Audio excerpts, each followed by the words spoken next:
அயோத்தியின் இளையோர் விளையாட்டிடத்தில் யானைகள் ஏற்படுத்தும் பள்ளங்களும் அதனை நிரப்பும் வாசனை பொடிகளும்.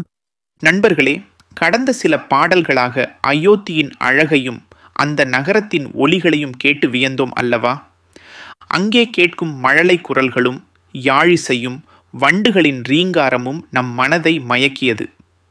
இப்போ அந்த நகரத்தில் நடக்கிற விளையாட்டுகளையும் அங்கே வாழற மக்களோட செல்வச் செழிப்பையும் அவங்களோட வாழ்வியல் முறையையும் கம்பர் எப்படி கண்முன்னாடி நிறுத்துறார் பாருங்க. ஒலிகளிலிருந்து காட்சிகளுக்கு நகர்கிறோம். கண்ணிடை கனல் சொறி களிறு கால் கொடு மண்ணிடை வெட்டுவ வேட்கை மைந்தர்தம் பண்ணைகள் பயில் இடம் குழி படைப்பன சுண்ணம் அக்குழிகளைத் தொடர்ந்து தூர்ப்பன. கம்பர் அயோத்தியோட வளத்தை செல்வத்தை சும்மா வார்த்தையில் சொல்லலை, காட்சிப்படுத்துறாரு. அப்படி ஒரு காட்சி தான் இந்த பாட்டு. முதல் வரி, கண்ணிடை கனல் சொறி களிறு. என்ன சொல்றாரு? யானைகள், ஆண் யானைகள். அதுவும் எப்படிப்பட்ட யானைகள்? கண்ணில் நெருப்பை கக்கிற மாதிரி, அப்படி ஒரு கம்பீரம், ஒரு கோபம், ஒரு துருதுருப்பு இருக்கிற யானைகள்.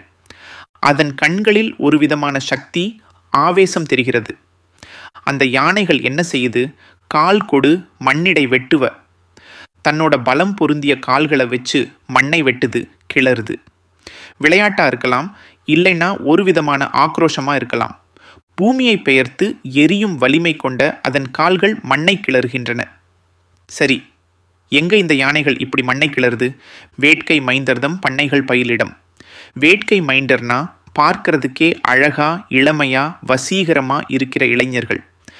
அந்த அயோத்தி நாட்டு இளவரசர்கள், செல்வந்தர்களின் பிள்ளைகள் விளையாடுற இடம் அது. பண்ணைகள் பயில் இடம்னா அவங்க விளையாடுற மைதானங்கள், இடங்கள். அங்கேதான் இந்த யானைகளும் அவங்களோட விளையாடுது. அங்கே இந்த யானைகள் இப்படி மண்ணை கிளறதால என்ன ஆகுது? குழி படைப்பன. அங்கே பள்ளங்கள் ஏற்படுது, குழிகள் உருவாகுது. பெரிய யானைகள் விளையாடும்போது தாராளமாக மண் கிளறி குழிகள் உருவாகும். இப்போ வர்றது தான் கம்பரோட கற்பனை உச்சம், அயோத்தியோட செல்வச் செழிப்போட அடையாளம்.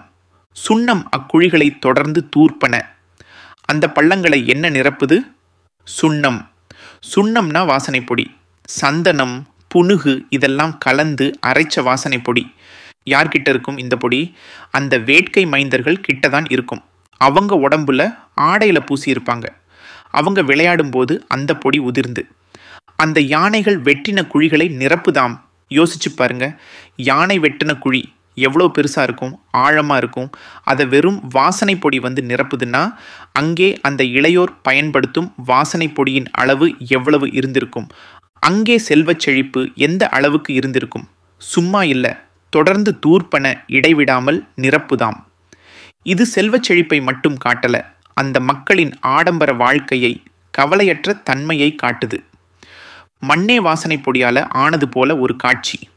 கம்பர் ஒரு வரியில் யானையோட பலத்தையும், அடுத்த வரியில் அழகு பொடியோட நளினத்தையும், செல்வத்தோட செழிப்பையும் எப்படி இணைச்சு ஒரு சித்திரத்தை உருவாக்குறார் பாருங்க.